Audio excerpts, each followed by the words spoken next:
Hollywood heartthrob, charismatic performer, and fashion icon. Name a famous film from the past 10 years and it probably stars Timothée Chalamet. What many might not be aware of is that despite only being 28 years old, Timothée has already had an illustrious career in Hollywood, boasting an eclectic back catalog of films and characters, each instilled with Chalamet's once-in-a-generation charisma. Like most actors, Timothée Chalamet got his start on stage and with supporting roles in television. But unlike most, he also made his mark in the hugely popular, unabashed financial hit Interstellar, which remains one of the best films of the 21st century. From there, his career went from strength to strength. After doing all of our research and watching all of his films, in addition to more YouTube edits than we care to admit, Cling, cling, cling.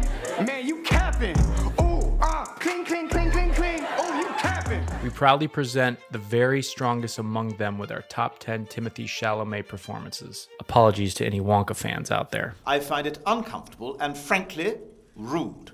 Number 10, Don't Look Up. Timothée has had several smaller parts, including The French Dispatch, Hostels, and Interstellar. But his minor role as Yule, the laid-back rebellious skateboarder in Adam McKay's polarizing feature, Don't Look Up, takes the cake as his most unforgettable. Me too, I'm Yule. Yule! I'm a Fire Puma 142 on Twitch. You game? The film was widely discussed, but Chalamet's performance is not an aspect that receives as much attention as it perhaps should. It is an efficient performance, and despite his limited screen time and lack of presence in much of the narrative, he still delivers some of the funniest lines in the film. As a parody, the surreal one-note nature of his character is quite intentional. This kind of role is undoubtedly an outlier compared to the rest of his quite heavy filmography. At the same time, it caters to his pitch-perfect comedic timing and delivery. Call Diogo, he's gonna freak out. We say hi to my friend real quick. Dude, he's obsessed with you. We love you. We can't stand Aurelian either. Yo. What's up, dude? Shut the fuck up. Check out real quick. Yo, bro! Number 9, The King. If you are still high on the spice of Dune Part 2 and want a Chalamet performance with a similar flavor, then 2019's The King might just scratch that itch. You shall suffer the indignity of serving me. And wayward son, you so revile.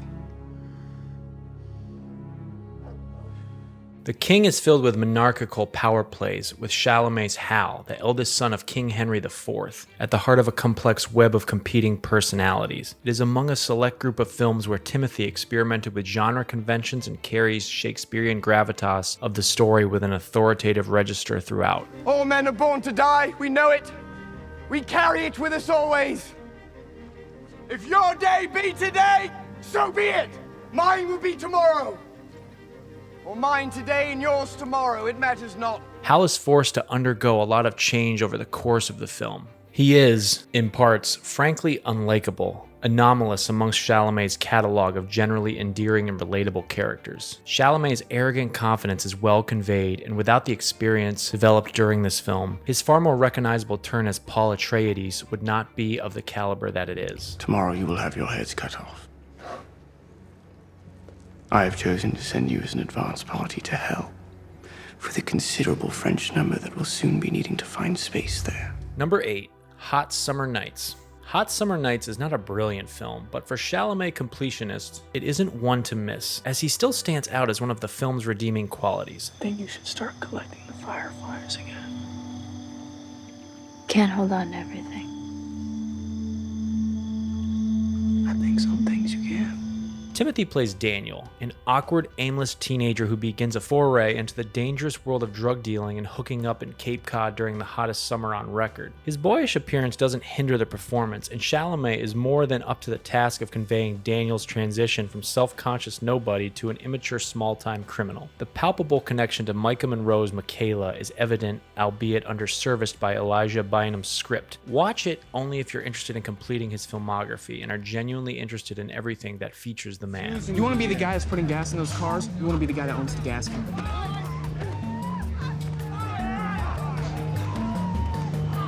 That's good.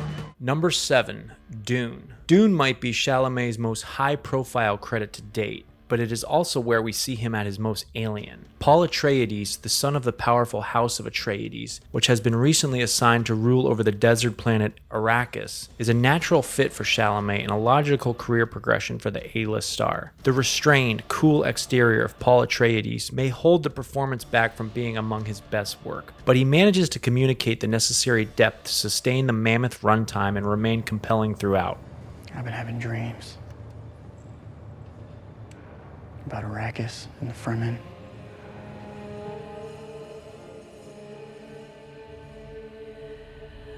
Paul is seamlessly brought to life, infused with both vulnerability and determination. Chalamet's performance is vital in grounding the epic scale of the universe. As with all of his films, Timothee has a magnetic quality, drawing you in and encouraging you to experience this journey alongside him. However, it has to be said that with Paul's arc as incomplete as it is, Chalamet's strongest character moments are reserved for the second installment. Get off me! You did this to me! You Bene Gesserit made me a freak! Number 6. Little Women.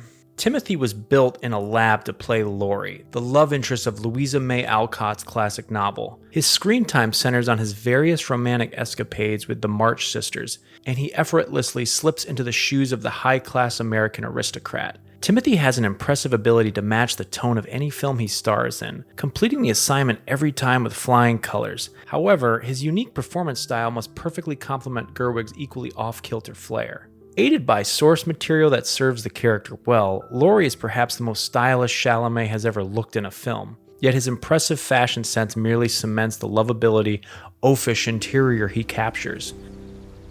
Don't marry him. What? Don't marry him. Why? Why? You know why. Laurie is integral to some of the most impactful and quotable moments of the film. The best performances are always the ones in which you feel no other actor could have quite produced the same results. An idea that applies to much of Timothee's filmography, but especially Little Women. No. It's no use, Joe. Please Joe, we've don't. got to have it out. No, I have hey. loved you ever since I've known you, Joe. I couldn't help it. And I tried to show and you wouldn't let me, which is fine. No. But I must make you here now and give me an answer because I cannot go on like this any Hey, longer. please, I please gave don't. up billiards. I gave up everything you didn't like. I'm happy I did. It's fine. And I waited and I never complained because I figured you'd love me, Joe. Number 5. Lady Bird. In his first collaboration with Greta Gerwig, Timothée Chalamet can wholeheartedly thank her for his distinctive media image as it is built off of his turn as Kyle, the mystifying and aloof romantic interest of the eponymous Lady Bird. He is the quintessential teenager, skillfully capturing the archetype of the pretentious rebel. I'm trying to, as much as possible, not participate in our economy. I don't like money. So, I'm trying to live by bartering alone. But doesn't Catholic school cost money? Everybody might have known someone like Kyle at some point in their lives, meaning he is a truly timeless character. Chalamet once again excels in his deadpan delivery of hilarious Gerwig dialogue, with every line uttered by him not only transfixing, but also supremely funny. It's my parents' number. You don't have a cell phone? Nah. Good girl. Government didn't have to put tracking devices on us. We bought them and put them on ourselves. I don't own a tracking device. No. The cell phones. His chemistry with Saoirse Ronan is electric, and Chalamet is immediately able to demonstrate the assured screen charisma he has since become synonymous with. It is not the most challenging or complex role Timothee has had to contend with, yet it is certainly a memorable one. Yeah, I probably slept with like 6 people. You don't even know if it's 6 people? I don't keep a list. Number 4. Dune Part 2. The latest performance of Timothée Chalamet also happens to be one of his most exceptional. Willis Dune may have laid the foundations. It is in Part 2 where his performance of Paul Atreides comes into its own. Chalamet carries the burden of the colossal scope and weighty ambition on his shoulders. The story is filtered primarily through his perspective. He possesses the commanding presence of a performer far older, yet simultaneously evokes the naivete of a man needing to learn to adapt to the constantly evolving power dynamics of this absorbing world. May thy knife chip and shatter. May thy knife chip and shatter. It is in the complexity where Timothée Chalamet thrives. Paul's intense internal monologue is never explicit, but it is clearly conveyed. Chalamet proves himself an expert in hand-to-hand combat scenes, agile and physically threatening, and a master of articulating alien dialects. Another performance to add to his impressive roster. Dune Part 2 will make you question whether Chalamet is the Muad'Dib of the acting world.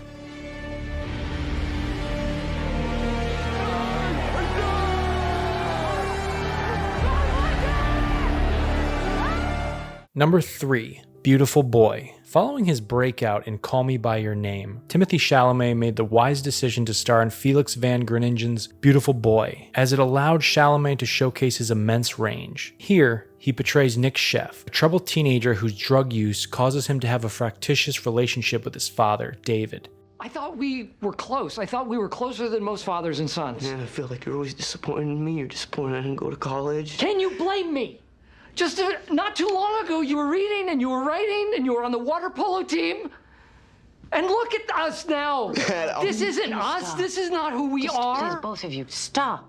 What is astonishing about this performance is that he is somehow able to overshadow a career-best performance from Steve Carell. Perhaps one of his most challenging performances, Timothée Chalamet subtly reigns supreme in the world of acting, offering a nuanced and surprisingly endearing take on an individual with substance abuse problems. Beautiful Boy allows Chalamet to flex his dramatic muscles further. He sells every line of Luke Davis and Groeningen's screenplay, balancing the restrained and unrestrained elements integral to the character. And Timothée Chalamet is particularly adept to ensuring every moment is believable and grounded, never once verging into melodrama territory.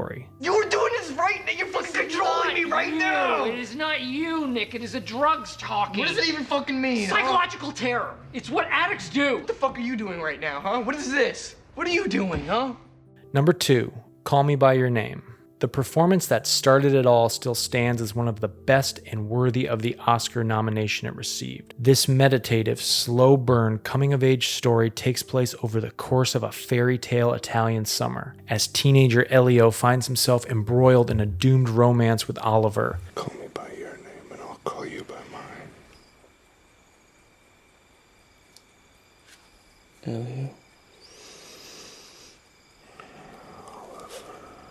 Chalamet proves himself capable of holding his own as a leading man against a supremely talented ensemble and turns in what is perhaps his most human performance to date. Each subsequent performance from Timothée Chalamet builds on the impeccable foundation laid in Call Me By Your Name, as he expertly conveys the wide-eyed innocence and heart-wrenchingly tragic qualities essential for the role. Moreover, the methodical and rhythmic nature of the storytelling allows us to chart the character's drift, ensuring the emotional beats Chalamet goes for towards the end is more than earned. Most importantly, he lends the character a sense of universal relatability. If the eyes are the windows to the soul, his longing, wistful gazes capture the essence of adolescence love in a way few but Chalamet could convey. Elio.